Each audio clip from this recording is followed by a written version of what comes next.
지옥이었다. 그 단어 말고는 달리 표현할 방법이 없었다. 아버지가 남긴 것은 빚이었고 침묵이었고 그리고 아무도 열어본 적 없는 낡은 서랍장 하나였다. 나는 그 서랍장 앞에 서서 오랫동안 숨을 참았다. 손잡이에 손을 얹은 채로 당기지도 밀지도 못한 채로 그냥 거기 서 있었다. 바깥에서는 봄비가 내렸다. 2023년 4월의 비는 유난히 차가웠다. 아버지 장례를 치르고 나흘째 되던 날이었다. 문상객들은 모두 떠났고 형제들도 각자의 삶으로 돌아갔다. 어머니는 안방에서 아무것도 먹지 않은 채 누워 있었다. 집 안은 고요했다. 하지만 그 고요함은 평화로운 것이 아니었다. 무언가 무겁고 어두운 것이 천장에 달라붙어 있는 것 같은 그런 고요함이었다. 나는 강준호였다. 42년을 살았고 회사를 다녔고 결혼을 했고 아이를 낳았고 그리고 아버지를 이해하지 못한 채 살아왔다. 아버지 강무석은 내 기억 속에서 언제나 등을 보이고 있는 사람이었다. 밥상 앞에서도 명절 아침에도 내가 처음으로 회사에 취직했다고 전화를 걸었던 날에도 그는 늘 등을 보이고 있었다. 말이 없었고 표정이 없었고 기쁨도 슬픔도 없었다. 그냥 거기 있었다. 살아있는 가구처럼. 내가 그를 처음으로 미워한 것은 12살 때였다. 학예회 날이었다. 나는 극본을 쓰고 주인공을 맡았다. 담임 선생님이 꼭 부모님을 모셔오라고 했다. 어머니는 왔다. 아버지는 오지 않았다. 공연이 끝나고 교실에서 다른 아이들이 아버지의 손을 잡고 나가는 것을 나는 교단 옆에 서서 지켜봤다.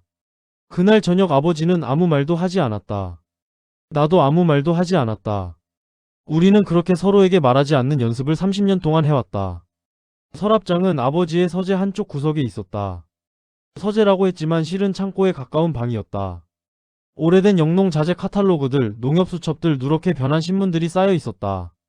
아버지는 평생 농사를 지었다. 경기도 여주의 작은 땅에서 쌀과 고구마를 키웠다. 그게 전부인 줄 알았다. 그게 아버지의 전부인 줄 알았다. 그런데 서랍장이 있었다. 6남매 중 누구도 저 서랍장 안에 무엇이 있는지 몰랐다. 어머니조차 몰랐다고 했다.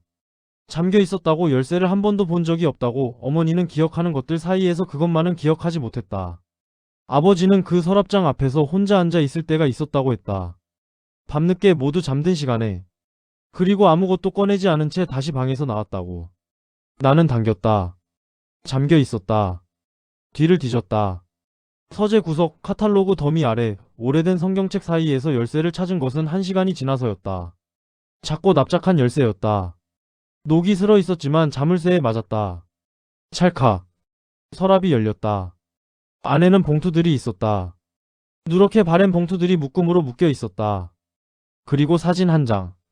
그리고 출생증명서처럼 생긴 문서 하나. 그리고 작은 수첩 하나. 나는 사진을 먼저 집어들었다. 젊은 아버지였다.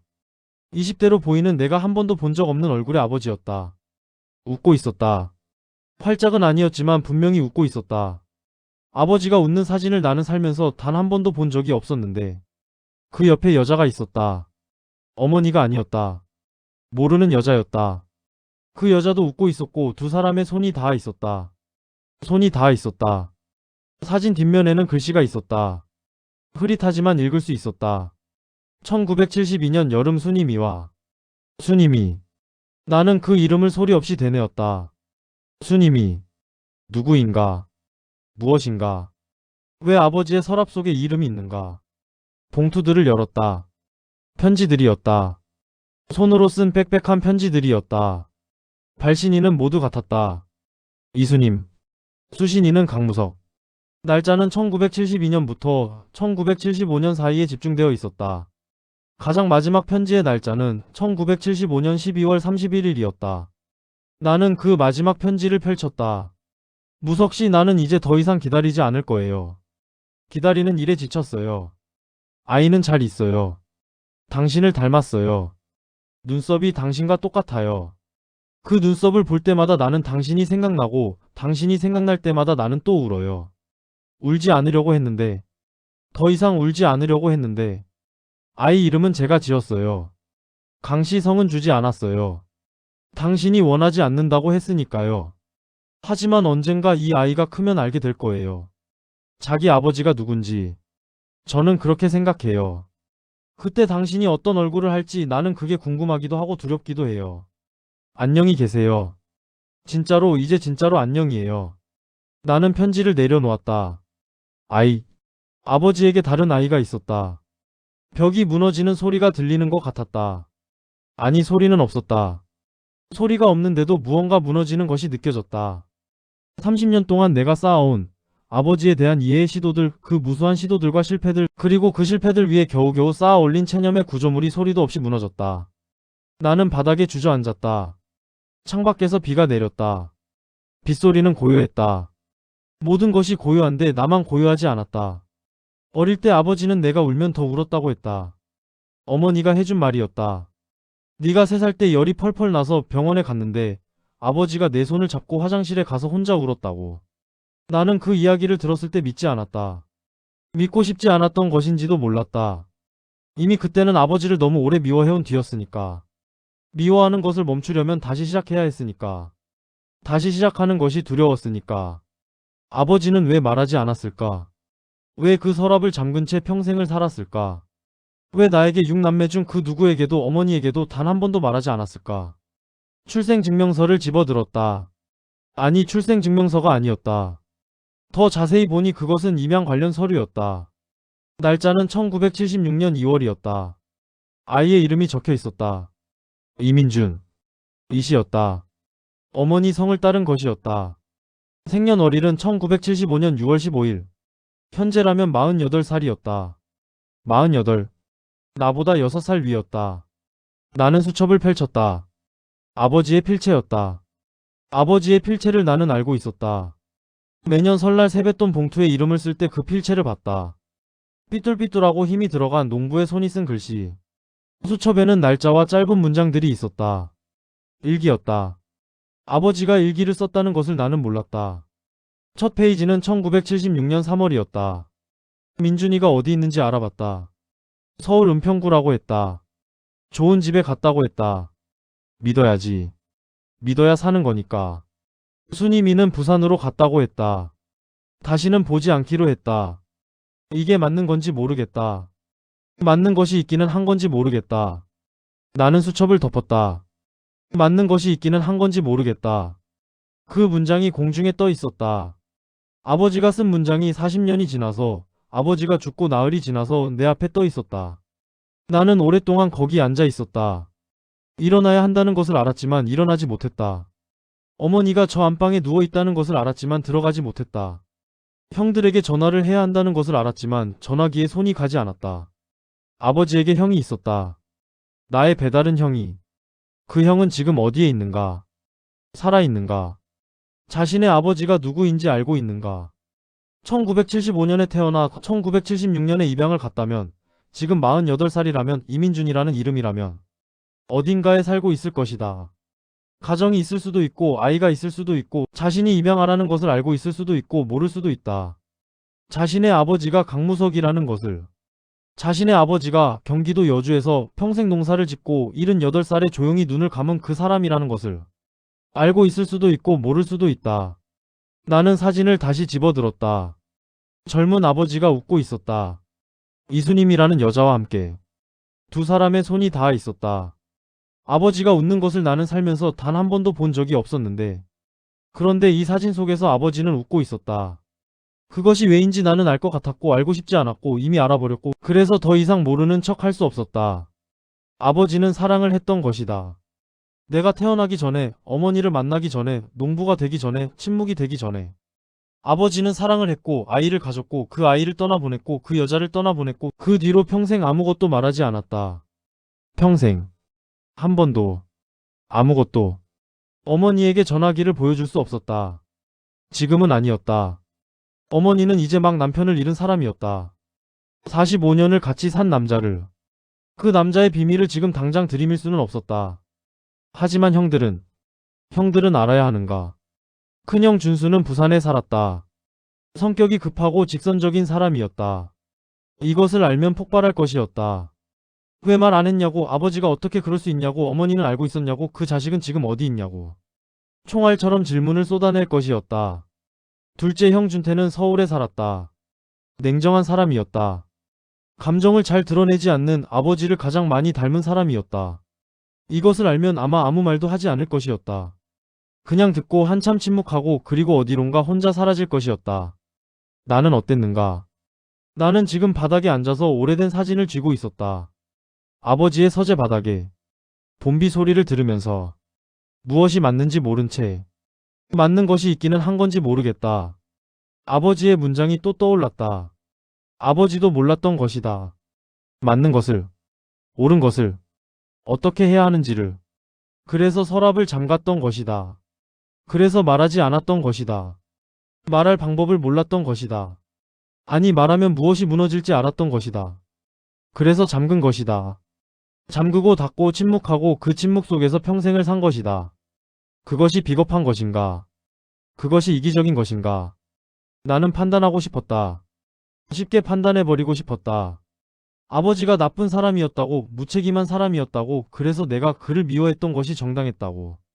그렇게 정리해버리고 싶었다.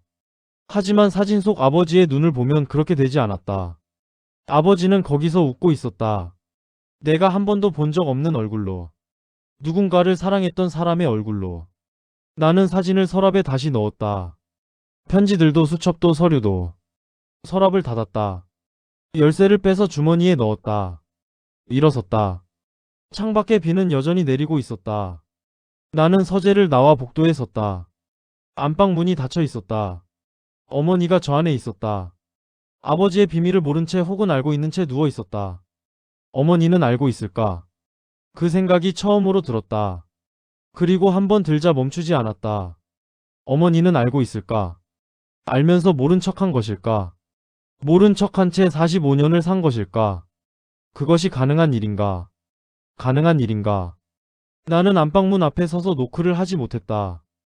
들어가야 했다. 어머니에게 밥을 먹으라고 해야 했다. 약을 챙겨드려야 했다. 아버지가 갔으니 이제 남은 사람들이 살아야 한다고 그렇게 말해야 했다. 하지만 주머니 속 열쇠가 무거웠다. 그것이 이상한 일이었다.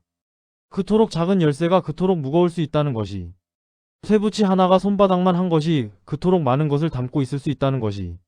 한 사람의 평생이, 한 사람의 침묵이, 한 사람의 사랑이 그 작은 쇠붙이 하나로 잠겨 있었다는 것이. 나는 핸드폰을 꺼냈다. 이민준이라는 이름을 검색창에 쳤다. 물론 아무것도 나오지 않았다. 흔한 이름이었다. 1000명도 넘게 나올 이름이었다. 나는 검색창을 닫았다. 찾아야 하는가? 찾아야 하는가? 찾지 말아야 하는가? 아버지는 서랍을 잠갔다. 하지만 열쇠를 버리지 않았다.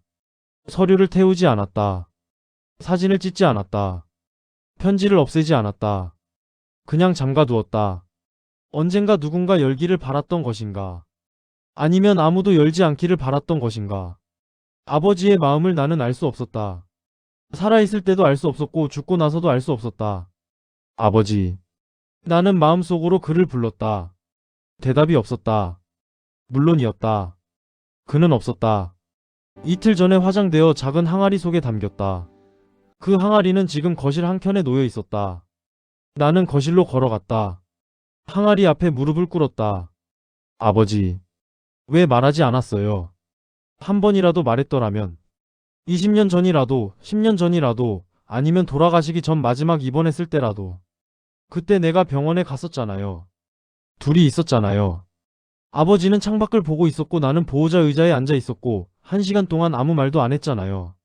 그때 말했더라면. 준호야, 나 사실은 하고 시작했더라면. 나는 그 1시간을 떠올렸다. 병원 창밖으로 가을 하늘이 보였다. 아버지의 얼굴은 여위어 있었다. 수액줄이 팔에 꽂혀 있었다. 나는 무슨 말을 해야 할지 몰랐다. 아버지도 무슨 말을 해야 할지 몰랐을 것이다. 우리는 그렇게 1시간을 보냈다. 그리고 내가 일어서자 아버지는 조심히 가라고 했다. 조심히 가라. 그게 마지막이었다. 조심히 가라.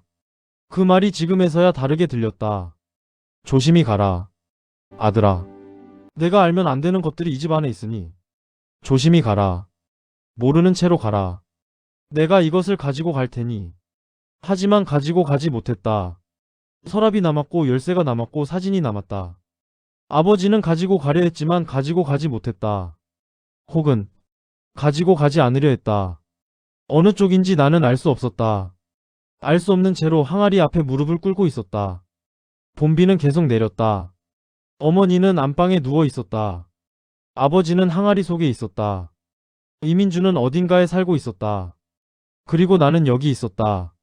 전 재산을 잃은 것도 아니었다. 집이 무너진 것도 아니었다. 아무것도 바뀐 것이 없었다. 봄비는 아까부터 내리고 있었고 앞으로도 내릴 것이었다. 밥은 먹어야 했고 내일이 되면 또 내일이 왔다. 하지만 무엇인가 변했다. 서랍이 열렸고 그 안에서 아버지가 나왔다. 내가 알던 아버지가 아닌 다른 아버지가. 침묵의 사람이 아니라 사랑을 했던 사람이, 아이를 떠나보낸 사람이 맞는 것이 있기는 한 건지 모르겠다고 수첩에 쓴 사람이 나왔다. 나는 그 아버지를 어떻게 해야 하는지 몰랐다. 받아들여야 하는지 거부해야 하는지 용서해야 하는지 이해해야 하는지 어느 것도 쉽지 않았다. 어느 것도 지금 당장 할 수 있는 일이 아니었다. 비가 내렸다. 나는 무릎을 꿇은 채 아버지의 항아리를 바라봤다. 아버지는 아무 말도 하지 않았다. 살아있을 때처럼. 그래도 나는 물었다. 민준이 형은 지금 어디 있어요? 형에게 전화를 한 것은 사흘 뒤였다. 사흘 동안 나는 아무것도 하지 않았다. 아니 아무것도 하지 않은 것처럼 보이는 일들을 했다. 어머니 밥을 차렸고 약을 드렸고 아버지 유품을 정리하는 척하면서 서재에 들어가 서랍 앞에 앉아 있었다. 열지는 않았다. 그냥 앉아 있었다. 서랍을 보면서 아버지를 생각했고 아버지를 생각하다가 민준이라는 이름을 생각했고 그 이름을 생각하다가 다시 서랍을 봤다. 아내 서연에게는 말하지 않았다. 서연은 서울에서 아이들과 있었다. 매일 전화가 왔다. 괜찮냐고 언제 올라오냐고 어머니는 어떠시냐고. 나는 괜찮다고 했다. 곧 올라간다고 했다. 어머니는 조금씩 나아지고 있다고 했다. 거짓말이 아니었다. 하지만 진실도 아니었다. 사흘째 밤에 나는 수첩을 다시 꺼냈다. 아버지의 일기는 군데군데 비어 있었다. 몇 달씩 아무것도 쓰지 않은 구간들이 있었다. 쓰다가 멈추고 또 쓰다가 멈추고. 1976년부터 시작된 일기는 1980년에 갑자기 끊겼다가 1984년에 다시 나타났다. 내가 태어난 해였다. 1984년 6월. 준호가 태어났다. 건강하다. 울음소리가 크다. 무석이가 이번엔 울지 않았다. 울 힘이 없었는지도 모른다. 무석이가 울지 않았다. 아버지는 스스로를 무석이라고 썼다. 3인칭으로. 자기 자신을 바깥에서 보듯이. 그 거리감이 이상했다. 자기 자신과 거리를 두고 살았던 것인가? 자기 자신을 안쪽에서 느끼는 것이 두려웠던 것인가? 나는 계속 읽었다. 1987년 봄. 준호가 학교에 들어갔다. 공부를 잘한다고 한다. 무석이는 기쁘다. 기쁜데 어떻게 표현하는지 모른다. 예전에는 알았던 것 같은데 언제부터 모르게 됐는지 모른다. 언제부터 모르게 됐는지 모른다. 그 문장에서 나는 멈췄다. 아버지가 표현하는 법을 잊었다고 썼다. 예전에는 알았다고. 예전이란 언제인가? 수님 씨와 함께했던 시절인가? 사랑을 했던 시절인가? 그 시절에 아버지는 웃을 줄 알았고 손을 잡을 줄 알았고 표현할 줄 알았다. 그리고 그것을 잃었다. 아이를 잃은 것처럼 여자를 잃은 것처럼 표현하는 능력도 잃었다. 잃은 것이 너무 많았던 것이다. 그래서 침묵이 됐던 것이다. 나는 그것을 이해하는 것이 싫었다. 이해하면 미워할 수 없으니까. 미워하는 것을 그만두면 무엇이 남는지 알 수 없으니까. 30년 동안 나는 아버지를 미워하는 방식으로 아버지와 관계를 맺어왔다. 그것이 우리의 관계였다. 그것이 없어지면 우리 사이에는 아무것도 없었다. 아무것도. 사흘째 밤 자정이 넘어서 나는 큰형 준수에게 전화를 걸었다. 형 자? 아니 왜? 무슨 일이야? 형 목소리에는 긴장이 있었다. 어머니 때문인 줄 알았을 것이다. 나 할 말이 있어. 아버지 서재에서 뭔가 찾았어. 뭔데? 나는 잠깐 멈췄다. 어떻게 시작해야 하는지 알 수 없었다. 어떤 단어로 시작하든 충격은 같을 것이었다. 아버지한테 우리 모르는 자식이 있었어. 침묵이었다. 형, 있어. 뭐라고? 나는 다시 말했다. 천천히. 아버지한테 우리가 모르는 자식이 있었어. 우리 태어나기 전에. 아들이야. 이민준이라는 이름이고. 지금 48살이야. 형이 숨소리가 들렸다. 그리고 형은 욕을 했다. 내가 예상했던 것처럼. 그리고 내가 예상했던 것처럼 질문들이 쏟아졌다. 어떻게 알았냐? 확실하냐? 어머니는 아냐? 그 자식은 어디 있냐? 연락은 됐냐? 아버지가 알고 있었냐? 나는 하나씩 대답했다. 아는 것만. 모르는 것은 모른다고 했다. 모르는 것이 더 많았다. 형, 어머니한테는 아직 말 안 했어. 당연히 말하면 안 되지. 지금은. 그럼 언제? 형은 대답하지 않았다. 전화를 끊고 나는 마루에 앉아 밤 공기를 마셨다. 여주의 밤은 서울과 달리 조용했다. 개구리 소리가 들렸다. 논에서 올라오는 봄의 냄새가 났다. 아버지가 평생 일구던 땅의 냄새가. 이 땅도 이제 정리해야 할 것이었다. 유산 문제도 있었다. 형제들이 모여서 이야기를 해야 했다. 그런데 이제 형제가 우리 6남매뿐이 아닐 수 있었다. 어딘가에 이민준이 있었다. 그가 이것을 안다면, 그가 아버지의 아들임을 주장한다면 법적으로 어떻게 되는 것인가. 그런 생각을 하는 자신이 싫었다. 아버지의 아들이 있다는 것을 알았는데 첫 번째로 드는 생각이 유산이라니. 하지만 그 생각은 이미 들었고 들어버린 생각은 없어지지 않았다.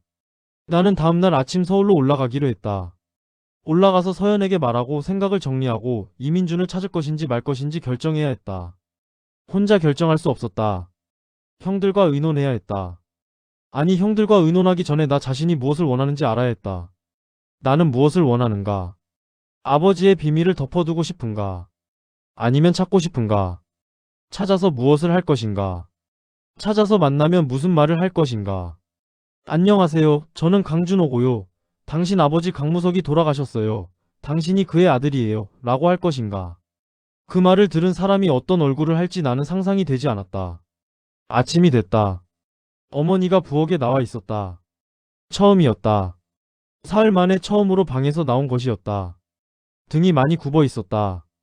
흰머리가 전보다 더 많아진 것 같았다. 착각인지도 몰랐다. 어머니 좀 어때요? 어머니는 돌아보지 않았다. 국을 끓이고 있었다. 아버지 좋아하던 시래기국이야. 이제 먹을 사람도 없는데. 나는 대답하지 않았다. 어머니는 한 사람분의 국그릇을 꺼냈다. 그러다 멈췄다. 그릇을 내려다봤다. 오랫동안 그렇게 있었다. 나는 어머니 옆에 서서 아무것도 하지 않았다. 준호야. 네? 아버지 서재 정리했냐? 아직어. 왜요? 어머니는 잠깐 침묵했다. 그냥 버릴 것 많을 것 같아서. 나는 어머니의 옆 얼굴을 봤다. 어머니는 국을 젓고 있었다. 표정이 없었다. 어머니. 응. 아버지 서랍 알아요. 국 젓는 손이 멈췄다. 침묵이 흘렀다. 어떤 서랍? 서재 구석에 있는 거요. 잠겨 있는 거. 어머니는 다시 국을 저었다. 그게 왜? 열어봤어요. 어머니는 아무 말도 하지 않았다. 나는 기다렸다. 어머니는 국을 불에서 내렸다. 행주로 손을 닦았다. 그리고 의자에 앉았다. 천천히 오래된 사람처럼. 언제? 사흘 전에요. 어머니는 창밖을 봤다. 봄이 와 있었다.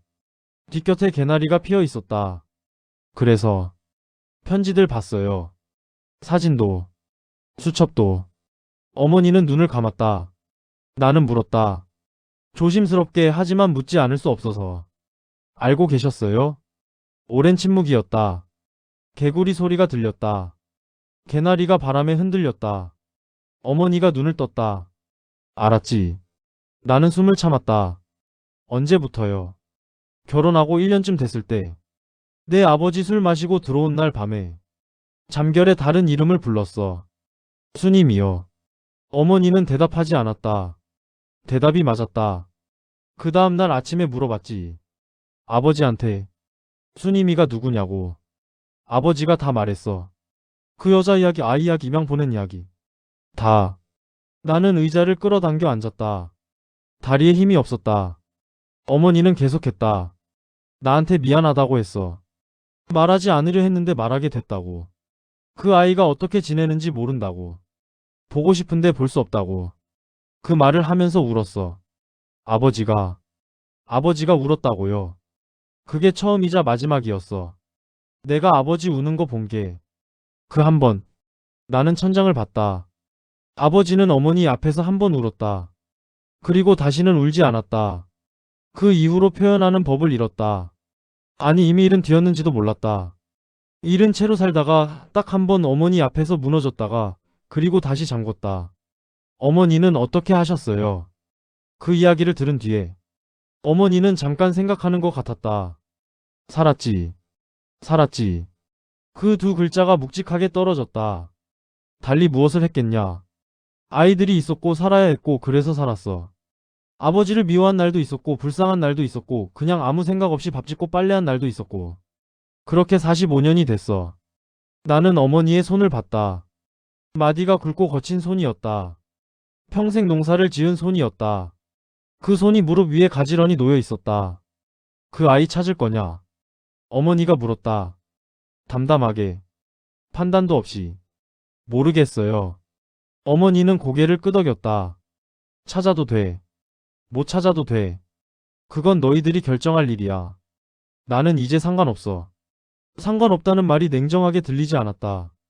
오히려 그 반대였다. 너무 많이 상관했던 사람이 더 이상 상관할 힘이 없어진 것처럼 들렸다. 어머니. 응. 힘드셨겠다. 어머니는 웃지 않았다. 울지도 않았다. 다들 힘들어. 살면. 그게 전부였다. 나는 서울로 올라왔다. 서연에게 말했다. 서연은 오래 침묵했다가 물었다. 그 사람을 찾을 거예요. 나는 모르겠다고 했다. 서연은 더 묻지 않았다. 그것이 서연의 방식이었다. 밀어붙이지 않는 기다리는 방식. 일주일이 지났다. 나는 이민준이라는 이름을 다시 검색했다. 이번엔 단순한 이름 검색이 아니었다. 아버지의 편지들에서 찾을 수 있는 단서들을 모았다. 이수님이라는 이름. 1975년 6월생. 은평구 임양. 아버지 이름은 강무석이고 어머니 이름은 이수님. 임양아 찾기 커뮤니티들이 있었다. 나는 그것들을 들여다봤다. 읽다 보니 이런 경우가 드물지 않다는 것을 알았다. 자신의 출생 비밀을 50이 넘어서 알게 된 사람들, 형제가 있다는 것을 알게 된 사람들, 찾고 싶은데 찾는 방법을 모르는 사람들. 나는 한 게시글 에서 멈췄다. 제목이 이랬다.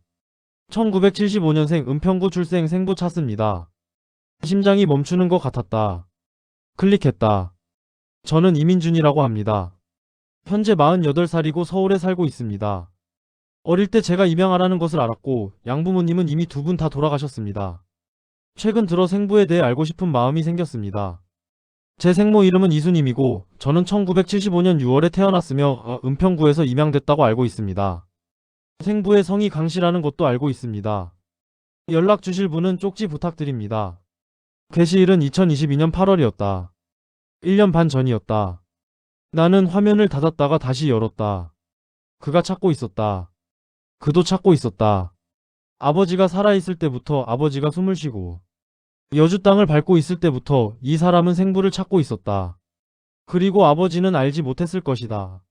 알았다면 어떻게 했을까? 서랍을 열었을까? 아니면 더 깊이 잠갔을까? 알 수 없었다. 나는 쪽지 버튼 위에 마우스를 올렸다. 누르지 못했다. 이것은 나만의 결정이 아니었다. 형들도 있었다. 어머니도 있었다. 이 사람에게 연락을 한다는 것은 아버지의 비밀을 공식적으로 확인하는 것이었다. 되돌릴 수 없게 되는 것이었다. 지금은 아직 서랍이 반쯤 열린 상태였다. 닫을 수도 있었다. 아무것도 없었다고 할 수도 있었다. 게시글을 봤지만 아닐 수도 있다고, 동명이인일 수도 있다고, 그냥 넘어갈 수도 있었다. 하지만 저는 이민준이라고 합니다. 그 문장이 눈에 남아 있었다. 48살. 양부모님은 이미 두 분 다 돌아가셨습니다. 생부의 성이 강씨라는 것도 알고 있습니다. 이 사람은 혼자였다. 양부모도 없었다. 생부도 이제 없었다. 생모가 어디 있는지도 모를 것이었다. 혼자서 1년 반 전에 이 글을 올리고 기다린 것이었다. 아무 답장도 오지 않은 채로. 1년 반 동안. 나는 창을 다시 닫았다. 그날 밤 형들과 영상통화를 했다. 화면 속에 준수 형과 준태 형의 얼굴이 있었다. 나는 게시글 이야기를 했다. 두 형은 오래 침묵했다. 준태 형이 먼저 말했다. 확인해야지.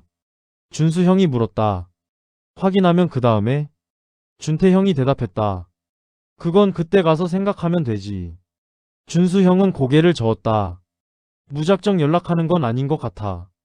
그쪽이 원하는 게 뭔지도 모르고. 혹시 돈 때문에 그러는 건지도 모르잖아. 나는 형의 말에 반박하지 않았다. 형의 말이 틀리지는 않았다. 하지만 틀리지 않은 것이 옳은 것은 아니었다. 나는 말했다. 형, 그 사람도 아버지를 한 번도 못 봤어. 아버지가 돌아가신 것도 모를 거야.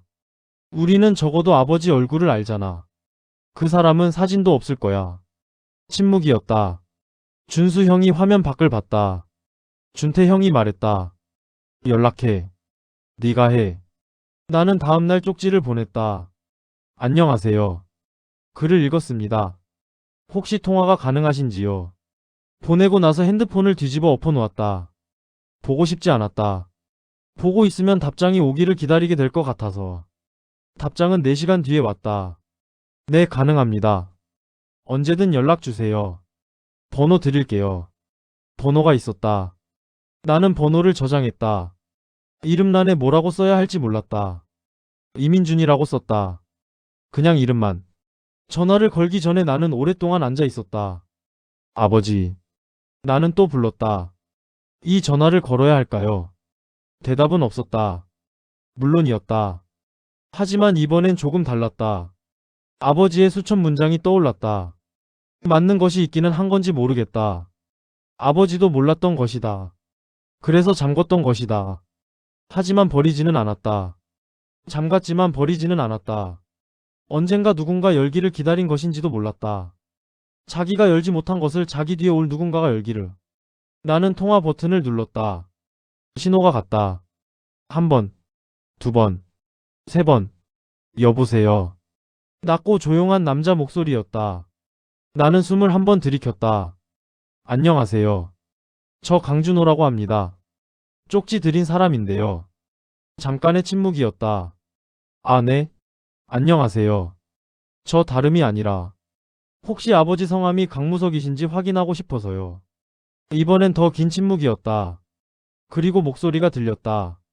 네, 맞습니다. 나는 눈을 감았다. 사실은 그 이름을 들으면서도 아직 실감이 나지 않았다. 전화기 너머 낯선 목소리가 아버지의 이름을 알고 있다는 사실이. 강무석. 그 이름을, 아버지의 이름을. 저는요. 나는 말했다. 강무석의 셋째 아들입니다. 또 침묵이었다. 긴 침묵이었다. 그리고 전화기 너머에서 소리가 들렸다. 숨을 참는 소리 같았다. 아니면 우는 소리 같기도 했다. 나는 아무것도 말하지 않았다. 그 소리를 들으면서 그냥 있었다. 서울 어딘가에 48살의 남자가 아버지의 이름을 듣고 숨을 참고 있었다. 혹은 울고 있었다. 아버지는 이 소리를 한 번도 듣지 못했다. 살아있는 동안. 그것이 아버지의 벌인지 아버지의 선택인지 나는 알 수 없었다. 알 수 없는 것들이 너무 많았다. 알 수 없는 채로 전화기를 쥐고 있었다. 저기요. 상대방이 말했다. 목소리가 가라앉아 있었다. 만날 수 있을까요? 나는 대답했다. 네. 우리는 2023년 5월 첫째 주 토요일에 만났다. 장소는 내가 정했다. 여주였다. 아버지의 집이었다. 이민준 씨가 동의했다. 전화로 몇 차례 더 이야기를 나눈 뒤였다. 짧은 통화들이었다. 서로 조심했다. 너무 많이 말하지 않으려 했고 너무 빨리 가까워지지 않으려 했다. 하지만 통화를 끊고 나면 항상 더 하고 싶은 말이 남아 있었다. 준수 형과 준태 형도 왔다. 여동생들은 오지 않았다. 아직 알리지 않은 것이었다. 한꺼번에 모두에게 말하기가 어려웠다. 어머니는 안방에 계셨다. 이 만남을 알고 계셨지만 나오지 않겠다고 하셨다. 때가 되면 보겠다고. 아직은 아니라고. 이민준 씨는 오전 11시에 왔다. 검은 승용차가 마당에 들어섰다. 나는 마루에 서서 그 차를 봤다. 차 문이 열렸다. 남자가 내렸다. 첫인상은 키가 크다는 것이었다. 그리고 어깨가 넓다는 것이었다. 그리고 눈썹이었다. 눈썹이 아버지와 똑같았다. 편지에서 수님 씨가 썼던 것처럼. 눈썹이 당신과 똑같아요. 그 말이 사진 속 글씨로만 있었는데 지금 내 눈앞에서 실물로 서 있었다. 아버지의 눈썹이 48살 남자의 얼굴에 붙어서 나를 보고 있었다. 나는 계단을 내려갔다. 안녕하세요. 안녕하세요. 우리는 악수를 했다. 어색하고 긴 악수였다. 준수 형과 준태 형이 나왔다. 인사가 오갔다. 모두 조심스러웠다. 마당에 봄 햇살이 내렸다. 아버지가 평생 밟던 마당이었다. 이민준 씨의 발이 그 마당을 처음으로 밟았다. 우리는 마루에 앉았다. 어머니가 미리 차려놓은 과일과 차가 있었다. 아무도 먼저 먹지 않았다. 준수 형이 먼저 말했다. 오시느라 수고했습니다. 이민준 씨가 고개를 숙였다. 아닙니다. 침묵이 흘렀다. 준태 형이 말했다. 많이 놀라셨겠어요. 연락이 와서. 이민준 씨는 잠깐 생각하는 것 같았다. 아니요. 놀라지 않았어요. 사실은 기다리고 있었으니까요. 오래, 오래. 그 단어가 공기 중에 떠 있었다. 나는 물었다. 언제부터 알고 계셨어요? 생부가 강 씨라는 것을. 이민준 씨는 창밖을 봤다. 마당의 나무들을 봤다. 아버지가 심은 나무들이었다. 감나무와 대추나무와 살구나무. 25살 때요. 양어머니가 돌아가시면서 봉투를 하나 남겨주셨어요. 입양 서류였어요. 거기에 생모 이름이랑 생부 성이 적혀 있었어요. 강씨. 그게 전부였어요. 이름은 없었어요. 이름이 없었다. 아버지의 이름이 서류에 없었다. 어머니 이름만 있었고 아버지 성만 있었다. 강씨. 그 한 글자만. 이민준 씨가 계속했다. 그때부터 찾았어요. 23년 동안. 생모 이름으로 찾으려 했는데 이수님이라는 이름이 너무 많았어요. 생부는 성밖에 몰라서 찾을 방법이 없었고. 그러다 2년 전에 입양 관련 기관을 통해서 생모 연락처를 알게 됐어요. 생모를. 네. 만나셨어요. 이민준 씨는 잠깐 멈췄다. 네. 나는 기다렸다. 부산에 계세요. 건강하세요. 70살이 넘으셨는데 저를 보시고 많이 우셨어요. 미안하다고. 어쩔 수 없었다고.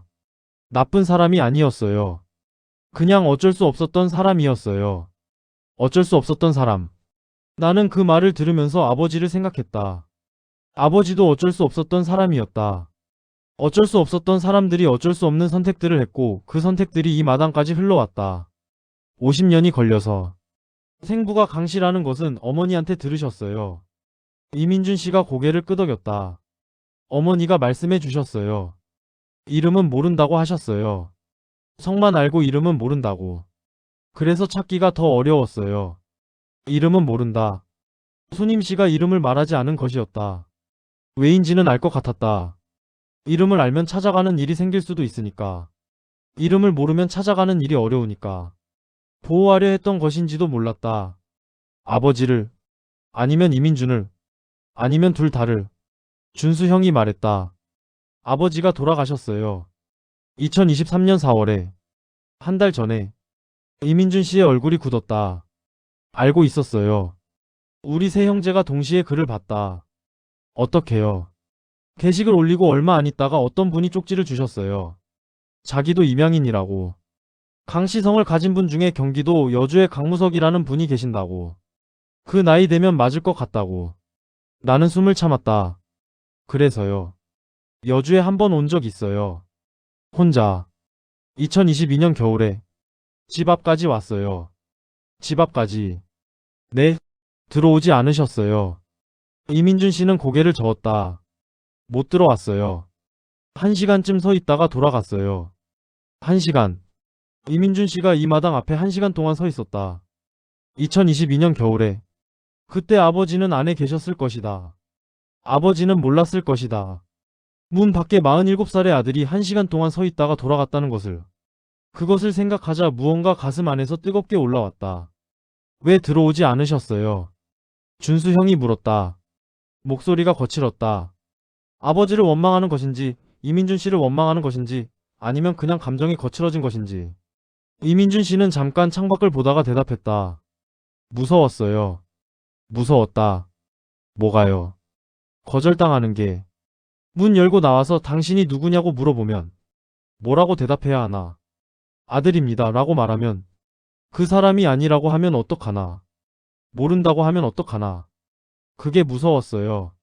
1시간 동안 그 생각만 했어요. 그러다 돌아갔어요. 침묵이었다. 준태 형이 눈을 감았다. 준수 형은 고개를 숙였다. 나는 이민준 씨를 봤다. 그의 눈썹을 봤다. 아버지의 눈썹이었다. 그 눈썹 아래 눈이 있었다. 건조하고 조용한 눈이었다. 아버지의 눈과는 달랐다. 아버지의 눈은 언제나 어딘가를 피하는 것 같았는데 이 사람의 눈은 정면을 봤다. 50년을 혼자 버텨온 사람의 눈이었다. 저는요. 내가 말했다. 이민준 씨가 나를 봤다. 아버지가 수첩을 남겼어요. 일기였어요. 1976년부터 쓴. 거기에 민준이 이야기가 있어요. 어디로 입양 갔는지 알아봤다는 내용이요. 좋은 집에 갔다고 믿어야 산다고. 그렇게 썼어요. 이민준 씨는 아무 말도 하지 않았다. 나는 계속했다. 그리고 형이 태어난 해에 다시 일기를 쓰기 시작했어요. 1984년에 제가 태어난 해예요. 거기에 이런 말이 있었어요. 표현하는 법을 잃었다고. 예전에는 알았던 것 같은데 언제부터 모르게 됐는지 모른다고. 이민준 씨의 눈이 조금 흔들렸다. 나는 주머니에서 열쇠를 꺼냈다. 작고 녹슨 열쇠를 이민준 씨 앞에 놓았다. 이게 그 서랍 열쇠예요. 아버지가 평생 버리지 않은 거예요. 사진도 있어요. 편지도 있고. 형이 가져가도 돼요. 이민준 씨는 열쇠를 봤다. 오래 봤다. 손을 내밀어 집으려다 멈췄다. 괜찮아요? 나는 고개를 끄덕였다. 이민준 씨가 열쇠를 집었다. 그 손이 떨리고 있었다. 우리는 한참 동안 아무 말도 하지 않았다. 봄 햇살이 마루에 길게 깔렸다. 마당에 감나무에 새잎이 돋아나고 있었다. 아버지가 심은 나무였다. 아버지가 물을 주고 아버지가 열매를 거뒀던 나무가 올봄에도 새잎을 내고 있었다. 이민준 씨가 말했다. 어머니는 계세요. 네, 안에 계세요. 만나도 될까요? 나는 형들을 봤다. 준태 형이 고개를 끄덕였다. 준수 형은 잠깐 망설이다가 고개를 끄덕였다. 나는 일어나 안방 문을 두드렸다. 어머니, 들어와도 될 것 같아요. 잠시 뒤 문이 열렸다. 어머니가 나왔다. 단정하게 옷을 입고 있었다. 머리를 빗어 있었다. 오늘을 준비하고 있었던 것이었다. 어머니는 마루로 나와 이민준 씨를 봤다. 이민준 씨가 일어났다. 두 사람이 서로를 봤다. 어머니의 눈이 천천히 이민준 씨의 얼굴을 풀었다. 눈썹에서 멈췄다. 오래 머물렀다. 어머니가 말했다. 눈썹이 아버지 닮았네. 이민준 씨는 아무 말도 하지 못했다. 어머니가 가까이 갔다. 이민준 씨의 손을 잡았다. 두 손으로 감쌌다. 고생했다. 그 말이었다. 그 두 마디가 전부였다. 이민준 씨가 울었다. 소리 없이 울었다. 어깨가 흔들렸다. 48살의 남자가 70이 넘은 여자 앞에서 소리 없이 울었다. 어머니는 그 손을 놓지 않았다. 아무 말도 하지 않았다. 그냥 잡고 있었다. 나는 마당을 봤다. 감나무가 있었다. 새잎이 있었다. 봄 햇살이 있었다. 아버지가 없었다. 아버지가 없는 자리에 아버지가 평생 잠가두었던 것들이 열려 있었다. 아버지가 말하지 못한 것들이 말해지고 있었다. 아버지가 잊지 못한 것들이 이어지고 있었다. 통쾌하지 않았다. 그것이 이상했다. 비밀이 밝혀졌고 숨겨진 사람이 나타났고 잠긴 것이 열렸는데 통쾌하지 않았다. 그보다는 깊고 조용한 슬픔이 있었다. 이것이 더 일찍 일어날 수 있었다는, 아버지가 살아있을 때 일어날 수 있었다는, 그러나 일어나지 않았다는 슬픔이. 하지만 그 슬픔 아래에 다른 것도 있었다. 따뜻한 것이 있었다. 부정할 수 없는 따뜻한 것이. 점심을 먹었다. 어머니가 아침에 차려둔 음식들이었다. 시래기국이 있었다. 아버지가 좋아하던. 이민준 씨는 국을 한 모금 마시고 잠깐 멈췄다. 맛있네요. 어머니가 말했다. 더 먹어. 그게 전부였다. 하지만 그것으로 충분했다. 밥을 먹으면서 이민준 씨의 이야기를 들었다.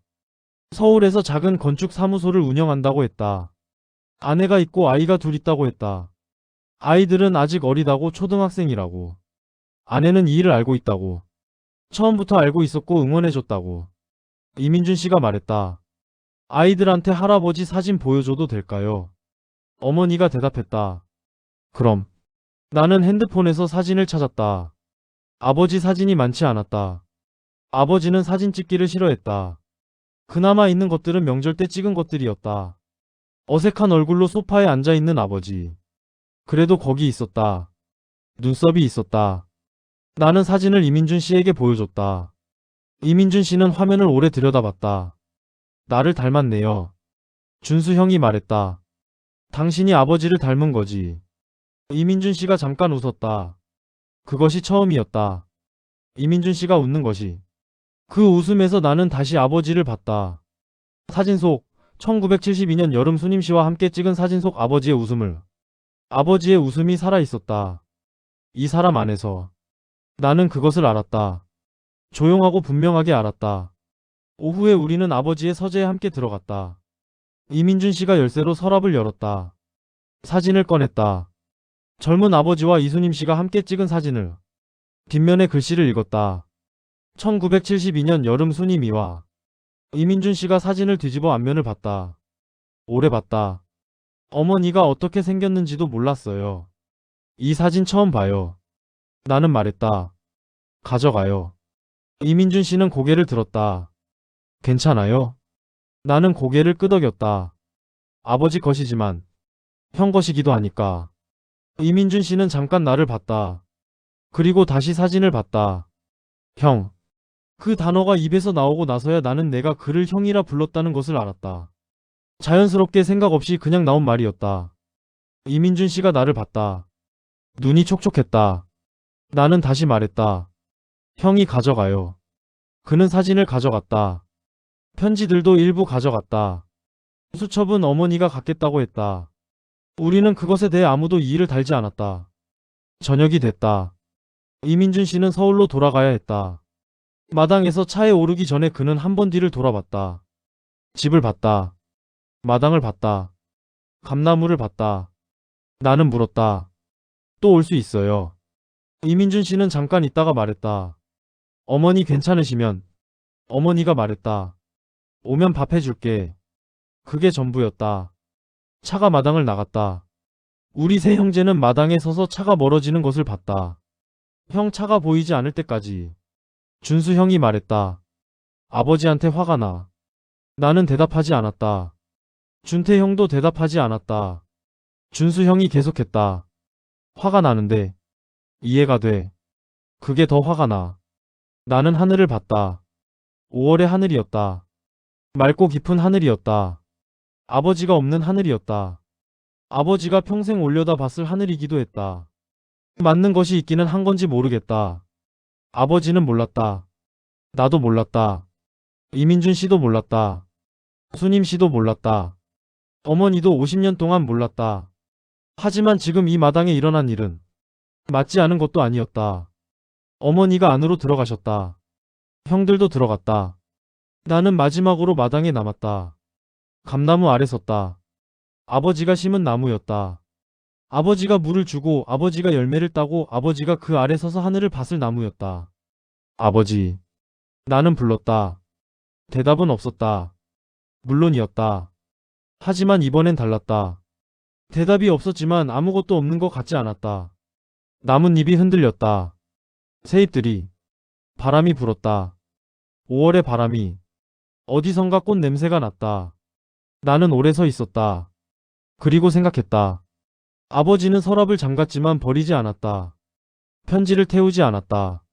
사진을 찢지 않았다. 수첩을 없애지 않았다. 열쇠를 버리지 않았다. 그것이 아버지의 방식이었는지도 몰랐다. 말하는 방법을 잃은 사람의, 표현하는 방법을 잃은 사람의, 그래도 무언가를 남겨두려 했던 사람의 방식이. 나는 감나무 껍질에 손을 댔다. 거칠고 단단한 나무 껍질이었다. 오래된 나무의 껍질이었다. 차갑지 않았다. 낮 동안 햇볕을 받은 나무는 저녁이 되어도 온기를 품고 있었다. 아버지도 그랬을 것이다. 말하지 않았지만, 표현하지 못했지만, 온기는 품고 있었을 것이다. 서랍 안에 잠긴 채로, 그러나 버려지지 않은 채로. 나는 손을 내렸다. 안으로 들어갔다. 어머니가 저녁을 차리고 있었다. 형들이 밥상을 놓고 있었다. 아버지가 앉던 자리가 비어 있었다. 하지만 밥상은 차려졌다. 내일도 차려질 것이었다. 나는 자리에 앉았다. 이민준 씨의 자리는 없었다. 하지만 다음엔 있을 것이었다. 어머니가 밥을 해주겠다고 했으니까. 오면 밥 해줄게. 그 말이 초대였으니까. 그 초대가 진심이었으니까. 밥을 먹었다. 시래기국이 있었다. 따뜻했다. 아버지가 좋아하던 맛이었다. 우리는 아무 말 없이 먹었다. 그 침묵은 아버지의 침묵과 달랐다. 이 침묵 안에는 말이 들어있었다. 하지 않아도 되는 말들이 이미 된 일들이 이제 시작될 것들이. 창밖에 어둠이 내렸다. 여주의 밤이었다. 아버지의 땅 위에 밤이 왔다. 그리고 우리는 거기 있었다. 아버지가 남긴 자리에서. 아버지가 열지 못한 것을 열고 아버지가 잊지 못한 것을 이으면서 밥을 먹었다.